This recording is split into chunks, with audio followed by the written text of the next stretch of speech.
In Sjoerd-Veen is Joert zocht naar de zo'n 6 januari vermiste Gert-Jan Lumstra van Snits. De ziektocht is op initiatief van een aantal inwoners van het dorp die het bot ongrepen binnen, troch het verhaal van Lumstra. We hebben hem aan de contact zocht met Sneek.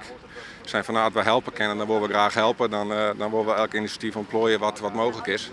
Dus daar hebben we vice versa wat contact gehad en uiteindelijk hebben we zijn van dan gaan wij een actie opstarten. Een van de meesten die Joert mooi ziek is Tabitha Riemersma.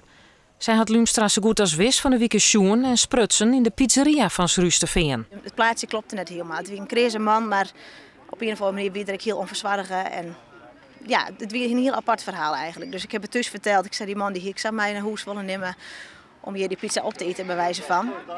Ik wist helemaal niet dat er een man vermist was of iets.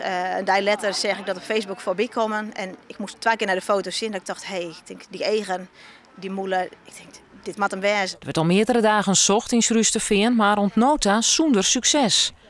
Ont van der Es, als inwoner van Sjoerd-Veen, de plakken kent dat Lumstra mogelijk zitten in, hoopt hij Joert op meer succes. We hebben een heel aantal plakken opgeschreven. Los van het centrum, maar daar hebben wij begrepen dat er toch al andere dagen veelvuldig zocht is. En dan hopen we toch dat we alles uitsluiten kennen. Dus bij een hele grote groep het hele gebied uitkomen. En dat is inderdaad vrij groot.